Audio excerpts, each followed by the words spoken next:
শেখ হাসিনার বিরুদ্ধে যে ৫ অভিযোগ আনা হয়েছে,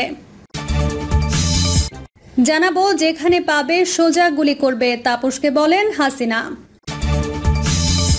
এবং সর্বশেষ জানাবো অন্তর্বর্তী সরকারের মেয়াদ ও আরেক ১/১১ এর আশঙ্কা। এতক্ষণ শুনছিলেন সংবাদ শিরোনাম, এবার বিস্তারিত। শেখ হাসিনার বিরুদ্ধে যে ৫ অভিযোগ আনা হয়েছে, জুলাই গণঅভ্যুত্থানে ক্ষমতাচ্যুত সাবেক প্রধানমন্ত্রী শেখ হাসিনা সহ ৩ আসামির বিরুদ্ধে ঊর্ধ্বতন নেতৃত্বের দায়, ষড়যন্ত্র, উস্কানি, হত্যা পরিকল্পনা সহ মানবতা বিরোধী অপরাধের ৫টি অভিযোগ গঠন করেছে আন্তর্জাতিক অপরাধ ট্রাইব্যুনাল।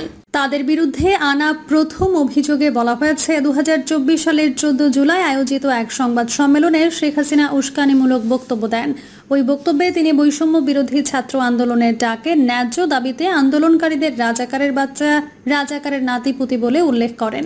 এই পরিপ্রেক্ষিতে তৎকালীন স্বরাষ্ট্রমন্ত্রী আসাদুজ্জামান খান কামাল এবং তৎকালীন আইজিপি চৌধুরী আবদুল্লাহ আল মামুন সহ সরকারের অন্যান্য ঊর্ধ্বতন কর্তৃপক্ষের প্ররোচনা, সহায়তা ও সম্পৃক্ততায় আইন শৃঙ্খলা বাহিনীর সদস্য ও সশস্ত্র আওয়ামী সন্ত্রাসীরা ব্যাপক মাত্রায় ও পদ্ধতিগতভাবে নিরীহ নিরস্ত্র ছাত্র জনতার ওপর আক্রমণ করে।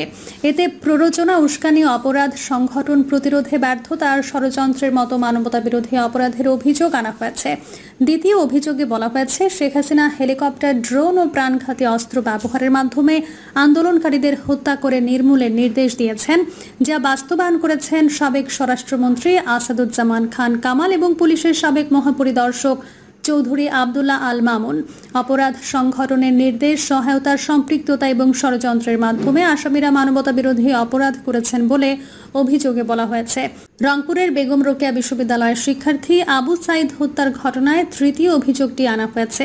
শেখ হাসিনা সহ ৩ জনের বিরুদ্ধে প্ররোচনা, উস্কানি, ষড়যন্ত্র, সহায়তা, সম্পৃক্ততার অভিযোগ আনা হয়েছে। এই অভিযোগে ৪ নম্বরে গত বছরের ৪ আগস্ট ঢাকার চানখারপুল এলাকায় আইন শৃঙ্খলা বাহিনী কর্তৃক আন্দোলনকারী ৬ জনকে গুলি করে হত্যার অভিযোগ আনা হয়েছে।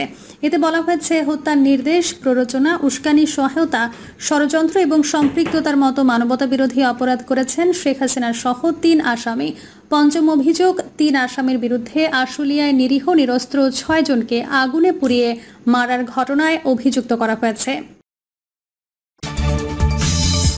যেখানে পাবে সোজা গুলি করবে, তাপসকে বলেন হাসিনা। ক্ষমতাচ্যুত প্রধানমন্ত্রী শেখ হাসিনার সঙ্গে ঢাকা দক্ষিণ সিটি কর্পোরেশনের তৎকালীন মেয়র ব্যারিস্টার শেখ ফজলে নূর তাপসের ফোনালাপ আন্তর্জাতিক অপরাধ ট্রাইব্যুনালে উপস্থাপন করা হয়েছে।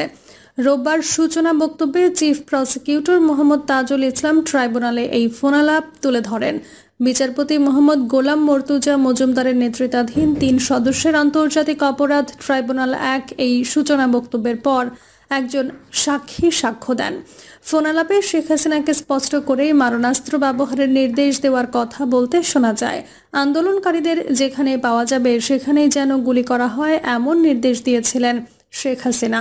তাপসের সঙ্গে শেখ হাসিনার ফোনালাপ।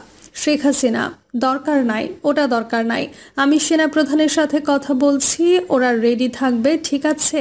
এখন তো আমরা অন্য করতেছি, ড্রোন দিয়ে ছবি নিচ্ছি আর হেলিকপ্টারে হচ্ছে মানে কয়েক জায়গায়।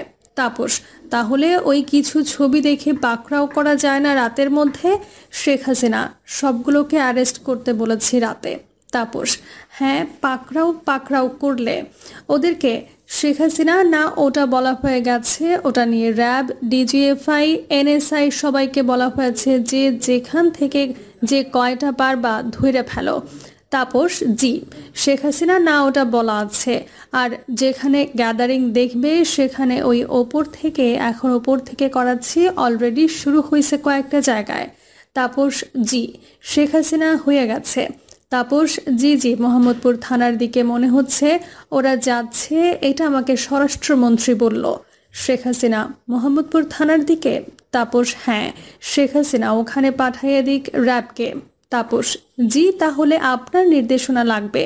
উনি এখনো মানে? শেখ হাসিনা: আমার নির্দেশনা দেওয়া আছে, ওপেন নির্দেশনা দিয়ে দিছি। এখন লেথাল উইপেন ব্যবহার করবে, যেখানে পাবে সোজা গুলি করবে।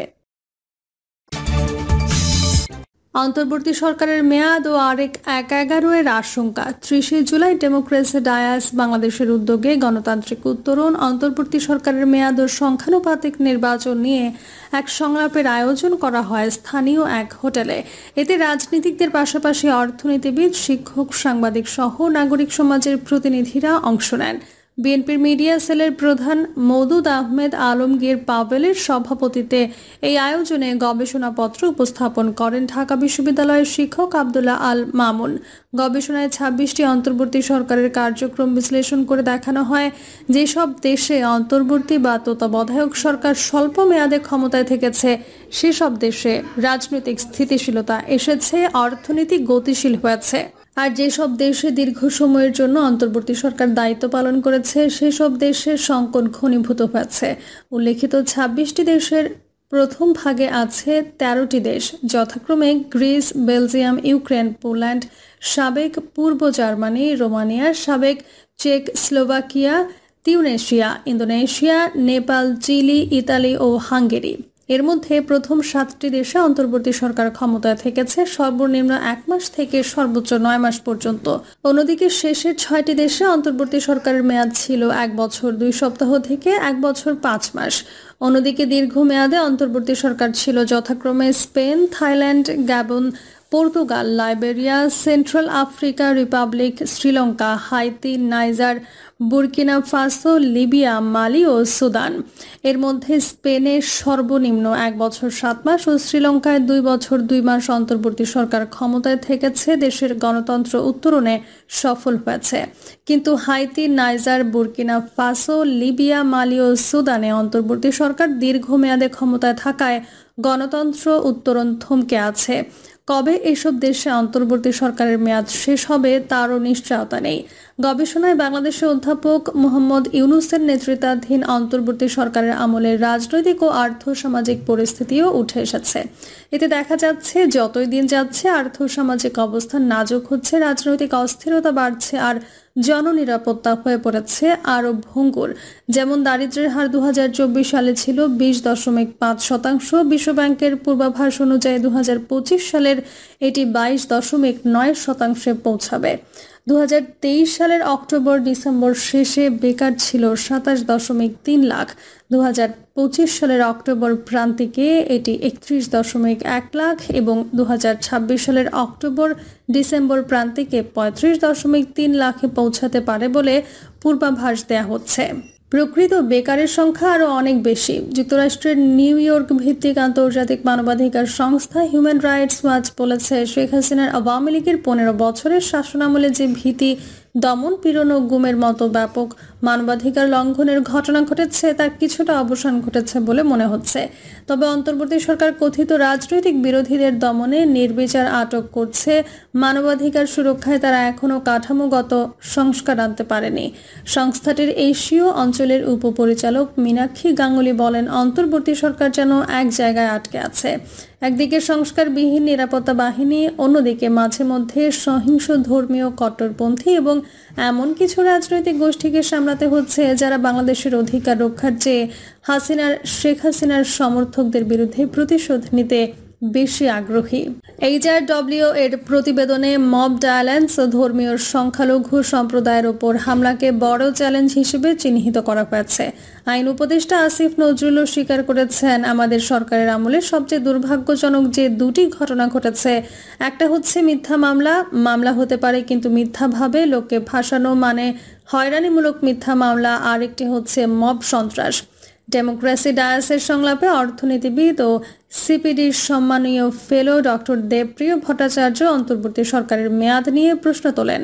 তিনি বলেন, যে কোনো অন্তর্বর্তীকালীন বা তত্ত্বাবধায়ক সরকারের সর্বদা তার এক্সিট পলিসির সম্বন্ধে চিন্তা করা উচিত বলে মনে করেন। তিনি আরও বলেন, এই সরকারের সময় এসে গেছে এক্সিট পলিসি চিন্তা করার। একই সঙ্গে যেটুকু সময় আছে এর ভেতর দিয়ে সরকার আর কি অর্জন করে বের হয়ে যেতে চায় জাতির উদ্দেশ্যে ভাষণের মধ্য দিয়ে সেটাও বলার সময় এসেছে। বাংলাদেশে এর আগে ১৯৯০, ১৯৯৬, ২০০১ ও ২০০৭ সালে 4টি অন্তর্বর্তী সরকার গঠিত হয়। এর মধ্যে গঠিত প্রথম 3টি সরকার 3 মাসের মধ্যে সফল নির্বাচনের আয়োজন করে বিদায় নিয়েছে।